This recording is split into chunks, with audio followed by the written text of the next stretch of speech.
it's very cool to talk about the new season of Allegiance, and we've got It's we've got thumbs up to the yes. thing. That was up for season 3 of Allegiance. Amazing. Well, so I love the fact that Sabrina has come so far since season one. It feels like a real journey. Season two, especially. Where would you say that she's at mentally starting out this season? Oh God, I think she's in such a state of flux. I think that, she, at the end, the way that we left season 2 was she made such a big decision. And then we come back and now she's left with the ramifications. When it's like, no, I have to follow my morals. I have to do this.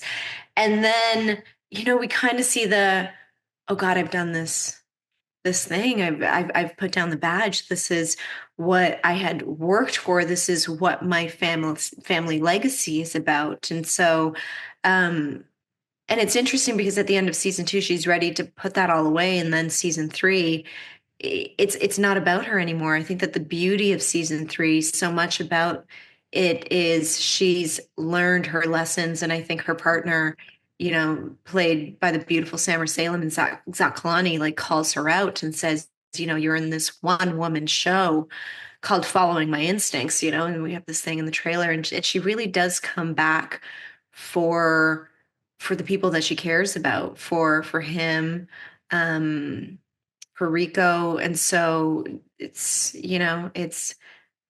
nice to see her grow in that way. And she's a little bit softer this season too, which I love. I also love that speech at the end of the first episode where, she's basically told, if you're going to be here, be here. You can't just put down the badge just when things get tough. Yeah, are you with us? That, yeah, played so beautifully by David. And yeah, and it's such an important lesson that she learns in that first episode back with we have it's so funny how the writers are so capable of taking something that's so gut-wrenching and then like moving the story so fast with the cartel and that young girl and this mother who's fighting for what she believes in. And Sabrina is confronted by that very same thing of what does it look like for her to fight for what she believes in. And then if you're going to be here, and she says, I haven't come this far to only come this far. And so we see in that moment, her obstacles, what she's going to face this season, and also what her aspirations are, and that she hasn't quite given up yet, which is a nice ride to go on with her for season 2 or Well, season 3. Sorry. season three, yeah. Well, Yeah. and I love that, she's looking for the truth about her father and what's been happening there. And I love the fact that, in some shows that might be played out slower, and I feel like we actually got a lot of momentum through season one and two. What is that going to look like in season three, digging in for justice there? I think it's interesting because season 1 was so much about pulling away all of these layers to find out who was behind all of this. And also, were elements of her father culpable? And then season 2, it's knowing who the enemy is, but how do you bring the enemy to justice? And now season 3, it's the enemy has been brought to justice, and everything is out on the table. The truth is out in the open. And I think that what's great about this season is figuring out, who is with you and who is against you out in the open. And we have some new cast that are joining us this season who are very much against Sabrina. And I think that we have a new obstacle, we have new villains, and they're younger, they don't look like ACOC, and they don't work like him. And it's really interesting because it's like sometimes the obstacles aren't as big as someone has framed my father. I think sometimes the obstacles are as big as, especially when you're a police officer, is, I put out a call for help and nobody answers, or at least so we have those layers worked into, now that everything is out in the open. How vulnerable is Sabrina this season? And I think that has been a really fun and scary thing to be a part of playing and living that journey. And I think that, while we're talking about policing, I think that the writers do such a great job of pulling so many things from actual storylines and inspirations in terms of, any woman's career in the police force, I would argue, is very different than any man's career in terms of there's this element of having to prove yourself and watching your back and figuring out, who your friends are. And so I love that we've brought that female perspective to the story this year. That's amazing. Well, then maybe you just answered it, but what's been the best part of this season for you? I mean, there's been a lot of great parts. It's always nice to come back to really a family, your friends.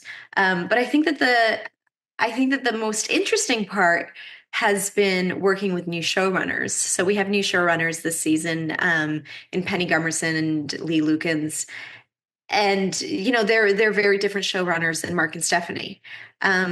And so seeing the scripts that come out from those two female minds, I think that has been the most fun part in terms of what we get to work into the stories. And there's an honesty this season, especially about policing, especially about bullying in the police force, that I was really proud to see, because I think it was really brave of Ley and Penny to address those things head on and call it like they've read it and they've seen it in the headlines and they've heard it in the interviews.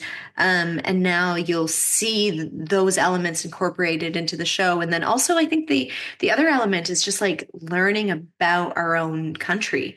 I think that the beautiful thing that a show like Allegiance does is we pull stories from what's happening here. We have an episode about guns coming from south of the border. And even this episode about the cartel, like I had no idea that the cartel was operating in Canada. Maybe that's a little bit Pollyanna of me, but when I read the script, I was genuinely surprised. And so I think that was one of the things where I had the most fun. And I think that Canadians watching this show will enjoy themselves by learning about what's happening in this country, not in a way that feels, spoon fed, but in a way that feels fresh and fast, and honest. I love the vibe whenever you're in a scene with Enrico. I think you two have such amazing chemistry. I love chatting with you two in the first season, and you both kind of got teary in that conversation. What's it like working with him now? I'm sure that relationship has evolved, and you don't have as many scenes together, but what's it like? Well, I mean, it's kind of funny because Rico and I, not to sort of toot our own horns, but we both won the Canadian Screen Awards for season one. And it was kind of beautiful that we both won, because I think that we really did win because of each other, because of this chemistry, because of this love that we have for one another and what we bring out in one another. And so it was kind of funny coming back as CSA winners and coming to set and getting to play together. And just, I just think the world of him. And actually, I have a funny Rico story this season because he's so talented. And every season as I get to work with him and watch him, I learn so much. And I remember this season, we were working with Siobhan Devine. She was directing an episode, and she had given a piece of direction to me. It was a walk and talk, and there was something that wasn't quite working. And and I needed to face the camera at a certain point. And so she gave the direction to me. And like, as soon as she gave it, it was like, okay, and rolling and action. And it was like, before I had even time to digest what I was going to do to make sure that she got what she needed.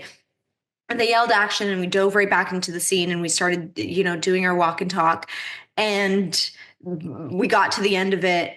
And she was like, "Oh, Supinder, that was great. You did exactly what I needed you to do." And I was kind of like, my head was spinning because I was like, what did I do?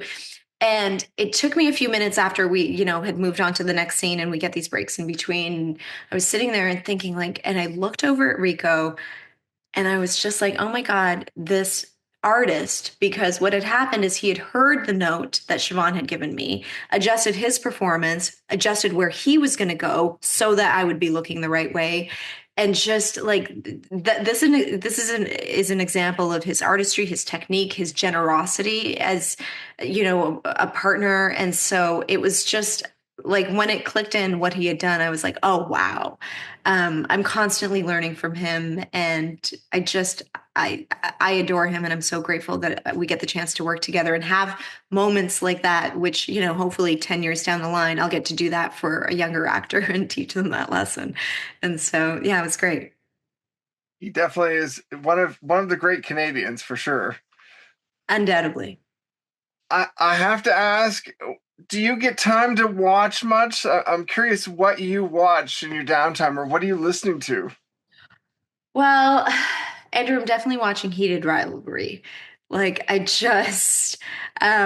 late on the train. I think I'm about 3 episodes. I think I'm about 3 episodes into our nose episode, and it's so good. It's so good. I'm so proud of us as Canadians. I just think the world of Jacob Tierney's storytelling and the way that he's sort of woven this world together. And so that's what I'm watching right now, and I love it. I'm so excited for Canadian film and TV because of this show. I think it's a great time to be talking about Canadian stuff, because I think there's so much amazing stuff we don't talk enough about, and I feel like Heated Rivalry might be bringing more attention to that whole scene. I think so. I think so. I'm so excited for what it's done to the Canadian industry and audiences' excitement about the stories that we tell here. Very true. Well, thank you so much for the time. Really awesome to chat again. I look forward to the rest of this season. Amazing, Andrew. Thank you so much for chatting. Take care.